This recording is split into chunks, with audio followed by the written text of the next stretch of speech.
Assalamualaikum warahmatullahi wabarakatuh. Halo semuanya, perkenalkan nama saya Safwan Syafiq Damanik dengan NPM 2108260040. Jadi pada kesempatan kali ini saya akan menjelaskan secara singkat mengenai salah satu shock, yaitu shock hipovolemik. Untuk mempersingkat waktu, saya langsung share screen terlebih dahulu. Baik, ini adalah mind map. Baik, ini adalah mind map mengenai shock hipovolemik yang telah saya buat. Jadi, pada awalnya kita akan membahas mengenai definisinya terlebih dahulu. Apa sih shock hipovolemik itu? Nah, shock hipovolemik merupakan keadaan medis berupa kehilangan cairan melalui cepat yang berakhirnya atas kegagalan sejumlah organ, diakibatkan atas volume sirkulasi yang tak adekuat serta berdampak atas perfusi yang tak adekuat pula. Jadi, kehilangan cairan yang cepat itu merupakan shock hipovolemik. Nah, shock hipovolemik ini penyebabnya ada dua, yaitu berdasarkan hemoragik dan non hemoragik.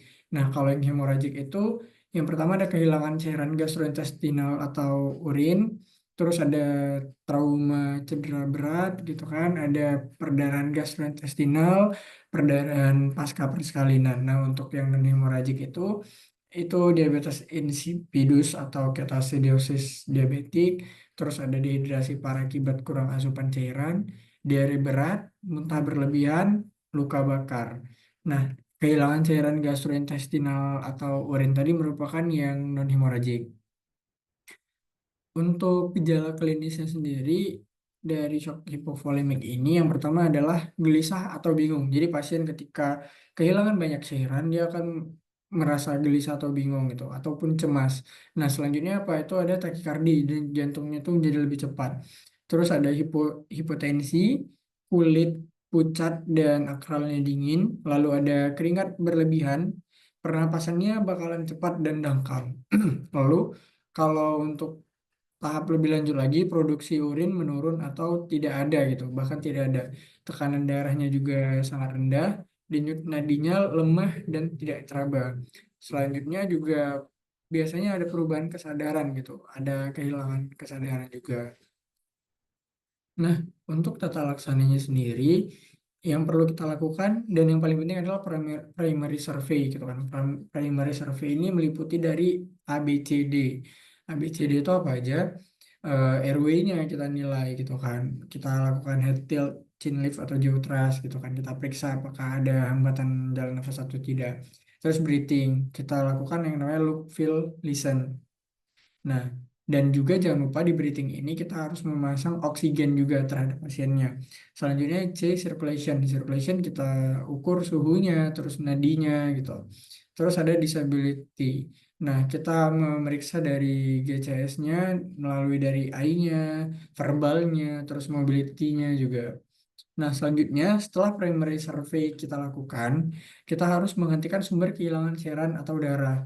Nah, berdasarkan dari dua penyebabnya tadi kan ada perdarahan dan tidak berdasarkan dari perdarahan gitu, hemoragik dan non hemoragik. Nah, yang hemoragik itu kita menghentikan perdarahannya, ya kan. Kalau misalnya non hemoragik itu kita mengatasi dari apa penyebabnya gitu. Nah, hemostasis dan yang lainnya. Terus kita menentukan defisit cairannya. Selanjutnya kita melakukan resusitasi cairan dengan pemberian cairan kristaloid. Nah, kita dapat memberikan infus NaCl 0,9% atau Ringer lactate atau dextrose 5% secara cepat melalui intravena besar. Cairan kristaloid ini 20 mili per kilogram berat badan. Lalu kita monitoring ketat. Kita periksa lagi apakah dari RW-nya, breathing-nya, terus yang lainnya apakah sudah membaik atau tidak gitu. Kalau misalnya memang sudah normal, berarti kita bisa mempersiapkan untuk bed rest gitu. Tinggal monitoring aja. Nah, ini adalah kategori ataupun stadium dari shock. Jadi yang pertama itu ada kompensasi. Nah, stadium awal dari shock ini adalah kompensasi ini gitu. Pada stadium ini fungsi organ vital dipertahankan melalui mekanisme kompensasi fisiologis tubuh dengan cara meningkatkan refleks simpatis. Nah, refleks simpatis ini berupa vasokonstriksi dan dapat menyebabkan takikardi. Dan tidak itu saja, tapi fungsi RAS juga dapat meningkat gitu. Jadi produksi dari em, urin itu menurun. Selanjutnya ada dekompensasi. Ini memburuknya perfusi jaringan. Terus juga mengakibatkan metabolisme anaerob sehingga diproduksinya asam laktat gitu. Terus aliran darah melambat akibat penumpukan dari trombosit.